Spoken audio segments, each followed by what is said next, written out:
Welcome. I'm Brenda Fonatine, the broker-owner of Fontaine Family, the real estate leader, and the host of Your Real Estate Solutions. You have questions, we have answers. We have three professionals joining us again today, ready to share valuable information. First, Julie Poulin with Mortgage Network, also DeeDee Whittemore with Phoenix Title, and later, on location, Dan Roux with Roux Insurance Services. But first, this important question from our viewers. Should I get a building inspection before putting my house on the market? Many sellers don't have inspections done, leaving inspections to the buyer. By having an inspection to show potential buyers, you are showing a willingness to go beyond what's expected. You're also showing the buyer that you are going to be upfront about the property, giving buyers peace of mind. By you doing the inspection beforehand, you'll have a heads up if there are issues that a buyer will likely want fixed.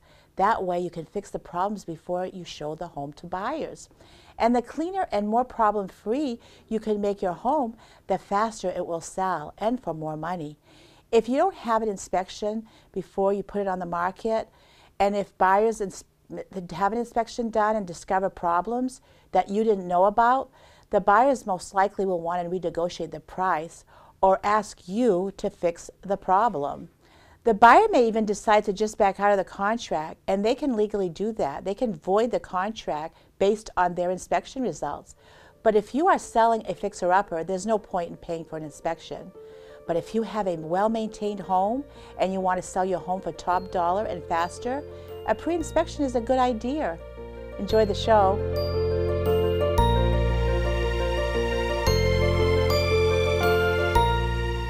Good morning, Julie. Good morning, Brenda. Thank you for stopping by today. You're really welcome. Appreciate it. I thought today we'd talk a little bit about who's eligible for a Maine State Housing Loan. Yeah. First, the Maine State Housing Program is for first-time home buyers, and what people don't realize is what constitutes a first-time home buyer. If they haven't had ownership in the last 3 years, they can purchase a home under the program. Current and former owners of unattached mobile homes on leased land qualify, and also veterans or active duty that own a home, as long as they close on the home they own before we close on the new home. That's great to know, because a lot of people think it's only first-time home buyers are eligible, but in fact, there's a lot more involved in that, and there's a lot more people out there that are eligible. Exactly. That's awesome. What are the benefits of a Maine housing mortgage? They have low fixed rates, little to no down payment. They offer a purchase plus improvement program, and they also offer closing costs and or down payment assistance. Now, how does the purchase plus improvement work? Excellent question. The Purchase Plus Improvement Program allows home buyers to purchase a home and also add repairs up to $35,000. Examples of repairs are plumbing, heating, electrical, additions, general repairs, carpeting. Wow, that's great. And what is the lender's role when offering a Maine housing mortgage? The lender that they choose has to be approved through Maine State Housing. That's step one. The lender actually takes the application, determines eligibility, processes, underwrites the loan, and goes to closing. The loan is not sold to Maine State Housing till after. Great. Well, this is very valuable information for our viewers. Thank you again, Thank Julie. you. Good morning, DeeDee. Good morning. Thank you for coming today. Thanks for having me. One of the things that I wanted to discuss today is that we do a lot of new construction, and buyers seem to always wonder why they need to do a title search. So could you explain that to our viewers, why it's important? Yeah, that's another really great question.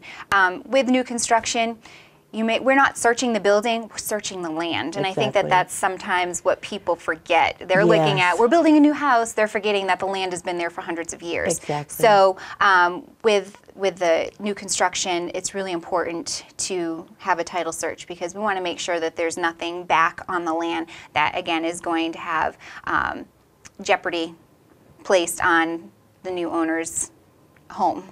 Anything that could be placed or judged against the property for the new owners of this new construction. Definitely. And would title insurance also be important, owner's title for new construction? Absolutely, because when you're working in new construction, you're working with a contractor who's hiring, subcontractors to do the framing, the roof, the windows, the sheetrock, you know, everything inside the house. So there's a lot of players in this transaction. So if the contractor doesn't pay these subcontractors, then there's a risk of mechanics liens being placed on the property. So we have the contractor at closing sign what's called a title affidavit, Right. and that says that there's no risks of any new liens being placed on the property, that the contractor is going to take care of that. So in the event that something does happen, this is another great reason why the owner's title insurance is factored into that, because that will protect that new homeowner if this does come up. The buyers will get peace of mind. Absolutely. Definitely. Absolutely. Thank you so much. Thank you very much. Hi, I'm Dan Roux from Roux Insurance Services, here with some home insurance shopping advice. When searching for a new home, it's wise to have a list of features that property should have, in essence, a wish list. One item often on the list is an in-ground pool. Your home insurance company will be very interested in having various safety features to protect you from potential lawsuits due to injuries. First, the pool should be inaccessible to others without your permission. Make sure the pool is entirely fenced off. Second, it's preferable that the pool not have a diving board or slide. These can be easily removed. And third, make sure that the deep and shallow ends of the pool are easily identified.